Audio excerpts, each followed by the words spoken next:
कोन clutch हा खूप कमी वापरला जाणारा क्लच आहे, कारण ह्याचा जो कोन आहे त्या कोनमुळे एखाद्या वेळेस हा मेल कोन फिमेल कोनमध्ये परमनंटली एंगेज होऊ शकतो, त्यामुळे क्लच डिसएंगेज करताना प्रॉब्लेम येतो. त्यामुळे हा one of the absolute type of the clutch. पहिल्यांदा आपण याचं कन्स्ट्रक्शन पाहूया, याची रचना पाहूया.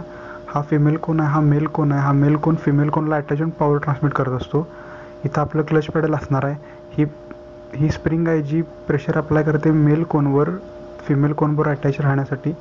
ह्या एक्सटर्नल स्प्लाइन्स आहेत, ह्या मेल कोनला इंटरनल स्प्लाइन्स असणार आहेत, त्याच्यामुळे हा ड्राईव्ह मागं जाणार आहे. आता ह्याचं वर्किंग पाहूया. जेव्हा नॉर्मली क्लचचं वर्किंग होत नसतं, जेव्हा आपण पेडल प्रेस केलेलं नसतं, त्यावेळेस ह्या स्प्रिंग प्रेशरमुळे हा मेल कोन फिमेल कोनला अटॅच असतो, कनेक्टेड असतो, एंगेज असतो. त्यामुळे ह्या स्प्लाइन्सद्वारे ट्रान्समिशन ट्रेनला पॉवर जात असते.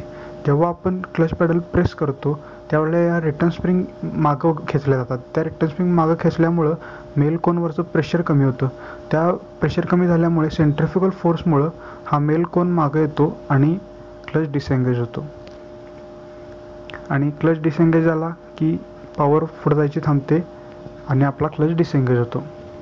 पुन्हा एंगेज करण्यासाठी आपण क्लच पॅडलवरचा पाय काढला किंवा प्रेशर सोडलं की ह्या स्प्रिंग एक्सपांड होतात, परत ह्या मेल कोनवर प्रेशर अप्लाय करतात आणि हा मेल कोन फिमेल कोनबरोबर अटॅच होऊन परत ट्रान्समिशन द्यायला चालू करतो. हे आहे कन्स्ट्रक्शन आणि वर्किंग कोन क्लचचं.